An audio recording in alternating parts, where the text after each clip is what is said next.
Hey guys, welcome back to Critical Flick. Today I'm going to continue our series talking about all the new fall premieres, and today I'm going to be talking about Evil on CBS.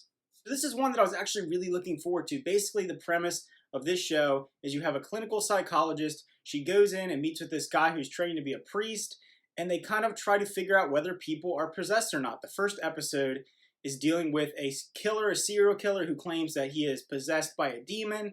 And, they try to work through whether this is real or not, whether this is fake or not. I like the way that it blurs the lines between science and religion and what people are willing to believe and faith and crime. It's an interesting concept. And I was mostly really intrigued into it because A, I really like supernatural shows, and B, it reminded me of a show that I really liked that ended up getting canceled called Outcast, which is based on a comic series that I also really like by Robert Kirkman.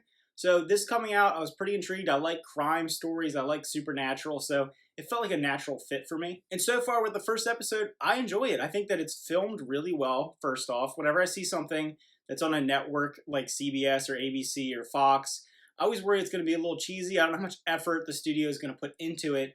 But then I thought this one had some really good production design. It actually had some really good practical effects too. I didn't think it was going to be as intense as it is. And when I say intensity, I mean that there's some really dark moments, especially with a demon whose name is George. And yeah, they used practical effects for that guy, I believe, and it looked pretty good. As far as the performances, I thought that Katja Herbers, who plays the main lead in the show, Kristen, who is the clinical psychologist, she has a really interesting backstory. She was a mountain climber. I don't know how that's going to play into it. She's having issues in her marriage, and her meeting with David, who's played by Mike Coulter, who you probably know as Luke Cage from the Netflix series. She's struggling with her inner demon. She is a skeptic. She doesn't believe in any of this stuff. David obviously is fully invested. He's training to be a priest. He's someone who is a former journalist. He's seen some things, and he kind of has a very strong faith about him.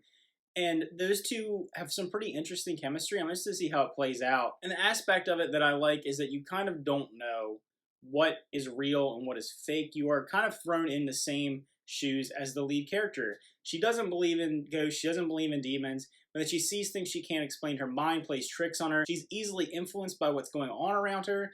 And that's kind of like how most people are. When you don't believe in something, then you read a lot about it. You hear a lot about it. You begin to believe it. You begin to hear, see things. And I just think that's an interesting concept. And then you also have a character who's kind of dedicated to debunking and figuring out what is really happening. There's a couple moments in where they figure out noises in the house are caused by a different thing. And I like that blend of science versus supernatural. And it's going to be cool, I think, this season. We're going to have a lot of individual case moments. I don't think this is going to be a huge, long, overarching thing. We're going to have a case-by-case basis. They tease at the end of the episode that the next case is going to involve a miracle. So I think there's going to be some multiple supernatural elements. It's not just going to be demonic possession. There might be a lot involving faith. There's a character that seems to be set up to be the main antagonist. His name is Dr. Townsend. He's almost like an evil clinical psychologist. He's someone that makes people believe that they are possessed, believes that, the things they do are for a reason, actually kind of helps people get away with and do horrible acts.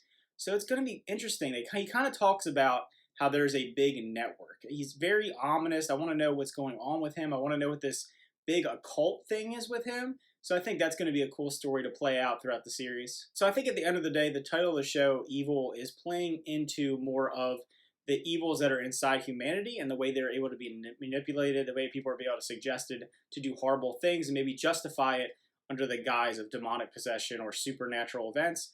But I don't know yet. Maybe we are going to have real-life supernatural things going on because there's some strange things that cannot be explained. Maybe we're going to dive into mental illness. Maybe we're going to dive into religion and crime. I feel like there's a lot of avenues the show can go. And if it just sticks to it and doesn't try to get too crazy and off the rails, I think this could be a really good hit. So those are my initial thoughts on the show Evil. Let me know how you feel about the series so far. Do you think it's interesting like I do? Do you think that it is a little too generic, a little too played out? We've seen this before. It's your typical crime mixed with supernatural. I like that blend typically, but I know that this is something that is pretty common these days and always comes around this time of year. You get the fall season, you get your spooky shows. So I'm kind of interested to see how it all plays out. All right, guys, thanks for watching. Remember to like and subscribe, and see you guys next time.